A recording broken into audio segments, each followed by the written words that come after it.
We're supposed to be different from the world. We're not supposed to be like the world. We're supposed to be different from the world. Get out! That's what the Bible says. Stay away from styles and fashions, and to keep things simple as much as possible. God made the beauty, and we had a good life. We feel that we're part of another kingdom, the kingdom of God. We have our problems just like anyone else. We're no different from any other culture or society. The difference is that the outside is not aware of the challenges and the darker things going on.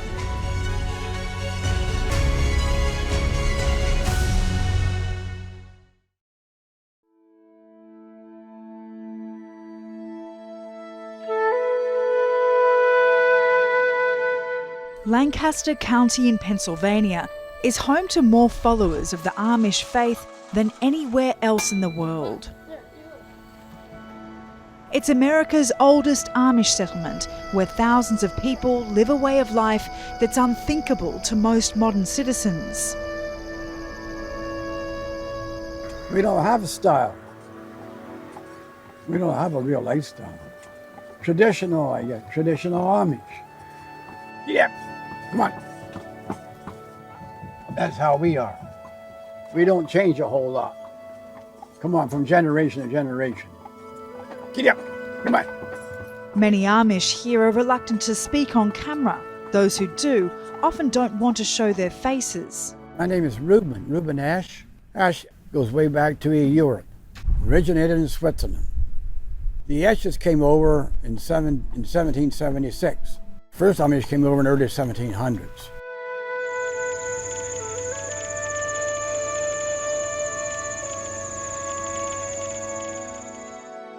The Amish faith is part of a larger Christian sect that practices adult baptism. Many Amish fled to the US in the 18th and 19th centuries to escape religious persecution in Europe. They speak their own language and live in settlements far away from modern cities. Our language, as a rule, is Pennsylvania German. But in our case, it seems here in Lancaster County, it seems from generation to generation we get more English words mixed up. Further north, in other counties, they stay more with the true Pennsylvania German.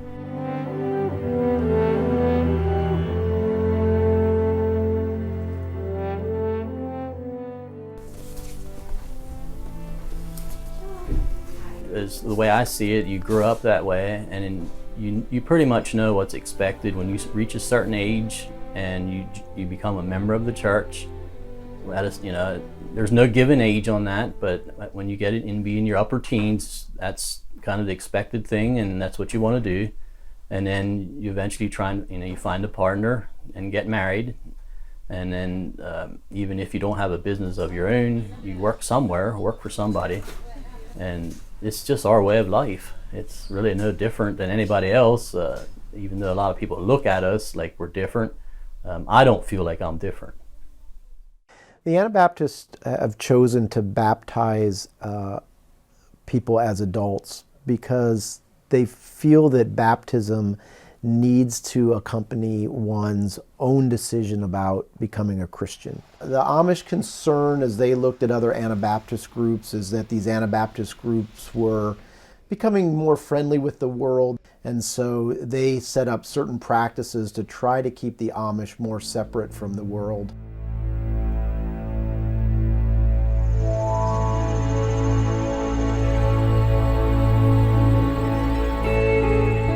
Here in Lancaster County, people like Reuben and Mike identify themselves as Old Order Amish, and they hold most conservative traditions within the faith. We don't use electricity, no. We don't use the automobile. We don't have the automobile, electricity, and radio, television, computer, that sort of technology. Everything we take in the field is pulled with horses, and on the road, it's horses.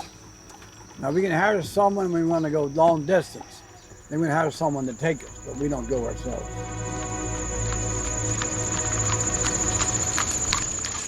Wouldn't care to watch television. The television nowadays doesn't appeal to me. It really doesn't appeal to me. I think television was better when it was black and white. I've seen black and white TV, yeah. That was before I was a member of the church. The Amish take very seriously the biblical idea of being separate from the world. They also take very seriously the biblical injunction about dressing modestly. Some of the technology regulations are a little bit arbitrary. People may not even know like why we drew the line there, but even though they're arbitrary, they're not optional. Sometimes you might ask an Amish person, why do you do it this way? What's the reason for that? And the only answer they have is, we've always done it this way.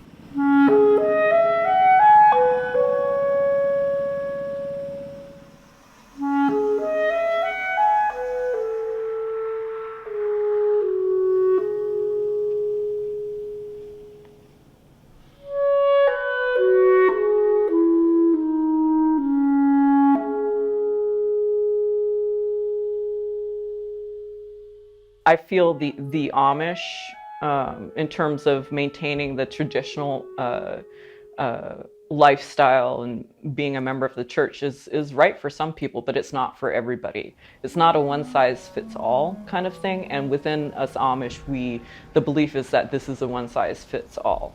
That if you're born Amish, your obligation is to remain in the church. There's not an option to leave. Tora Brontraja was born Amish. She was raised in a conservative community that would not even allow indoor bathrooms or running hot water in the houses. Some people, that's it for them, and other people it's not. For me, it wasn't, because I wanted to have these answers that my parents couldn't give me or other adults couldn't give me. Nobody could explain to me why planes flew. Like how could a heavy piece of machinery like that go up in the air and not fall down?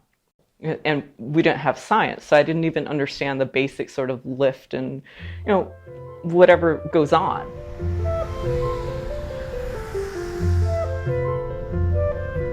The Amish limit school education for their children to the 8th grade. A special exemption from the Supreme Court was granted in the 1970s that allows the Amish to withhold children from high school education.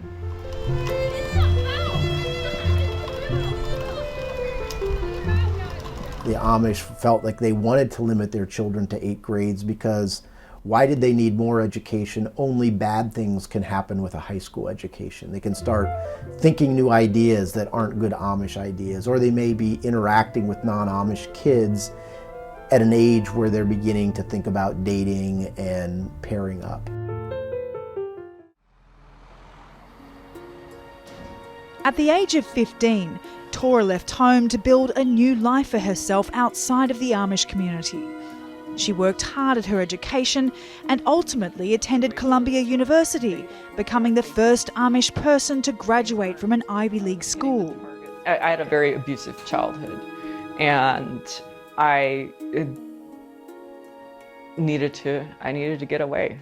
I did not feel that was right for me to be abused in the name of religion, or just because of my parents being upset at me or whatever it was. I did not feel that the religion says that you must spank your children, physically discipline your children. I mean, that is universal within the Amish. The level of abuse that I received was, no child should have to endure that. I experienced the entire range of abuse, physical, verbal, emotional, psychological. Some people, will say spiritual, religious, and also childhood, being molested as a child. And by one of the uncles who later helped me escape and then raped me repeatedly after that. So that, in a nutshell, is the abuse aspect of my story. So, and I want to emphasize that this is not an anomaly. Sexual abuse, physical abuse, violence within the Amish. I mean, I am not an anomaly, my story. I am just one of the first people to talk about the abuse. Victoria wrote a book about her story. On the cover is the only photograph she has of herself as an Amish girl, with the clothes she was wearing the night she escaped her community. She founded the Amish Heritage Foundation to raise awareness of what she feels are the problems inside Amish communities. The Amish have agreements usually, generally speaking, with the local law enforcement. The bishops will ask the local law enforcement if any crime or misdemeanor, does get reported or you find out about it, committed by an Amish person, turn them over to me, us, the bishop, and local law enforcement will comply. And that is a problem because it's, for one reason, that's not honoring the church-state division, and secondly, the bishops in the Amish are not taking care of the problems. Like, these criminals are not being prosecuted. Nothing is done to stop them from being repeat offenders, and specifically in cases of sexual assault, but also in other cases, other forms of abuse and so forth. That's a big problem. How do you even know that these abuses or crimes are being committed when they're not reported and the outside can't access that information?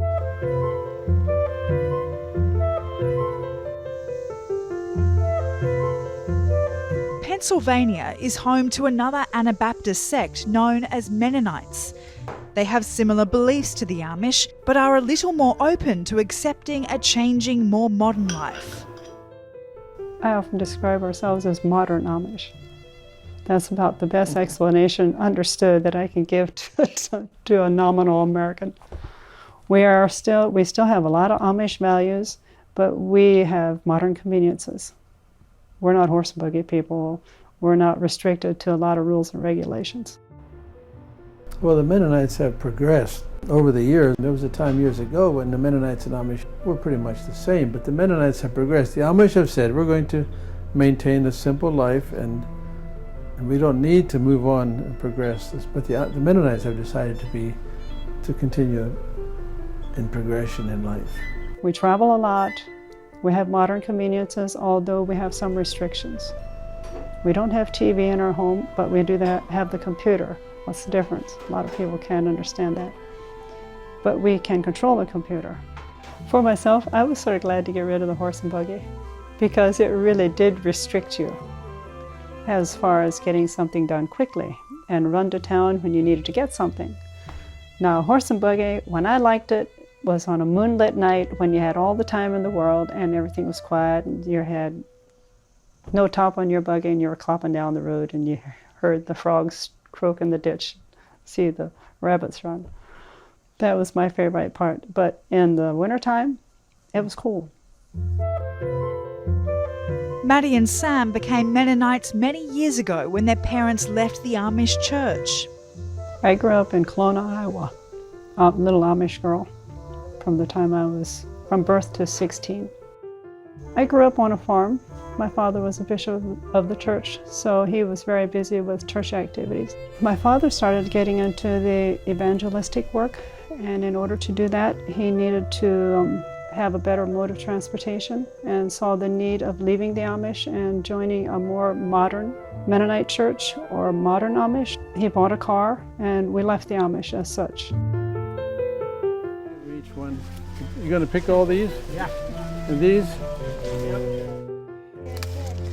My grandparents broke away many years ago from the Amish, and it was mostly on the issue of the strict shunning. They didn't think it was right that when a person leaves the church that he would be shunned for leaving the church. We believe that if a person is living in sin, that he should be shunned, but not for leaving the Amish church. Shunning, or excommunication, is one of the most widely known practices of the Amish. It means church members isolate, ignore, or punish someone for breaking community rules. Whether to join the church is the most important decision that an Amish youth has to make. And Amish young people will make that decision anywhere from age 16 or 17 up to ages early 20s, even into the mid 20s. And the understanding is you're making that vow for the rest of your life. So it really is a serious commitment. If you've been baptized, that means that you're going to be subject to discipline if you leave the church. Rather than risk excommunication, most Amish leave before baptism so they can remain part of some aspects of the community and still have communication with family members. The shunning method is also part of the control. It's to instill fear into others so they stay. They want to keep their children and their families together as much as possible. Because if one leaves and you do nothing, more might leave as well. So that's basically why they have that shunning in place, to instill fear into others.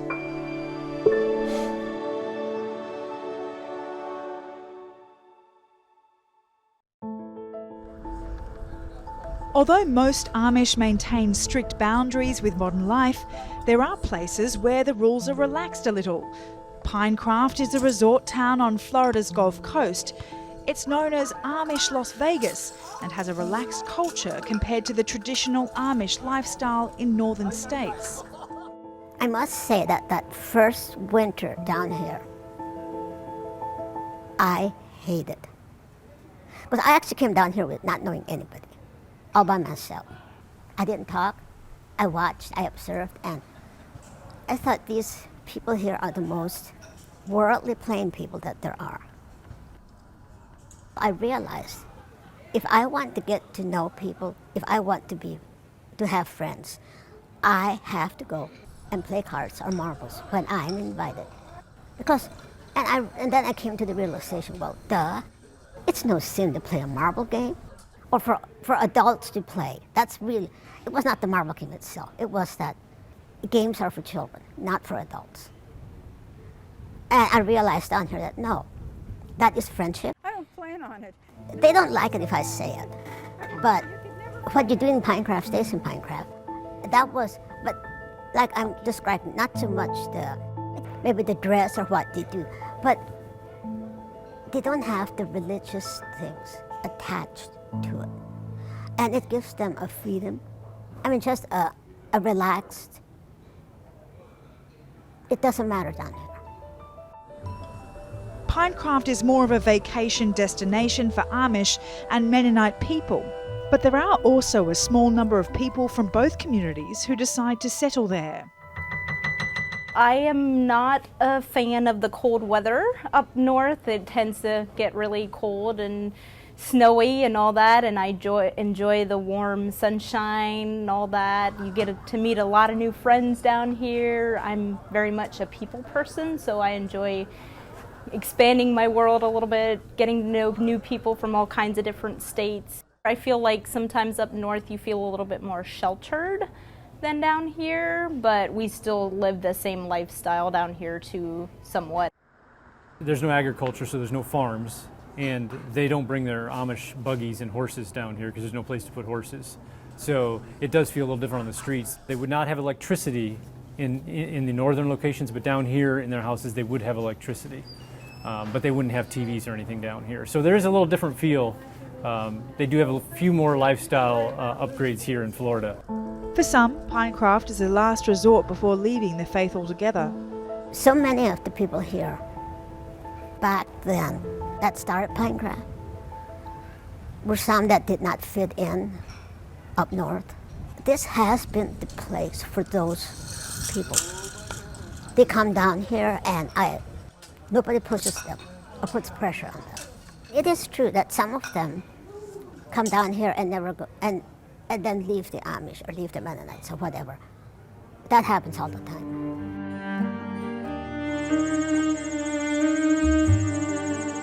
Despite a number of people leaving the faith, the number of Amish in the US is actually growing rapidly. The growth is almost entirely from within the community. Their birth rates are among the highest in the country, and most adults choose to stay within the church for a lifetime. When my dad was young, this was just a small settlement, and he knew most of the Amish. Now there's so many, there's no way you can learn to know everybody.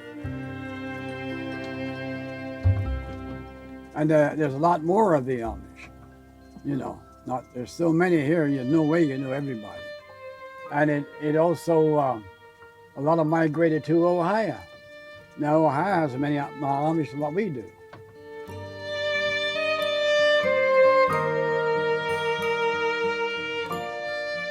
And there's other settlements. There's started other settlements in Pennsylvania and other states. There's Amish about half the states of the United States.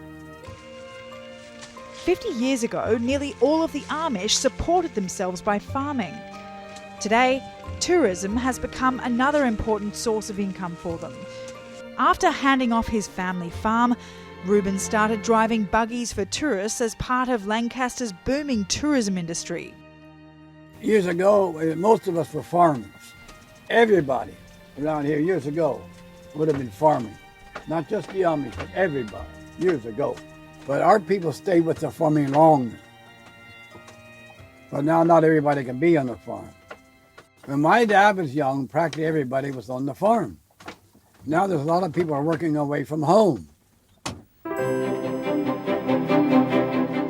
The community's traditional way of life attracts curiosity from outsiders, and the money brought in by tourism has also helped the Amish continue to thrive. So do you realize that in Lancaster County we have maybe 5 million visitors per year? And these people are coming here from the big cities and other areas as well, and they're curious. What makes, like you're asking today, what makes these people? What's about the Amish and the Mennonites that they're intrigued about? And a lot of it is that they're Bible believing and peaceful. They say they feel peace here in the county. This is what you call roadside service. There might not be many big changes in the Amish way of life since they first settled in the United States, but over time the community is adapting to some of the pressures from the outside modern world. And that is leading to gradual change within the community. But what does this mean for the future?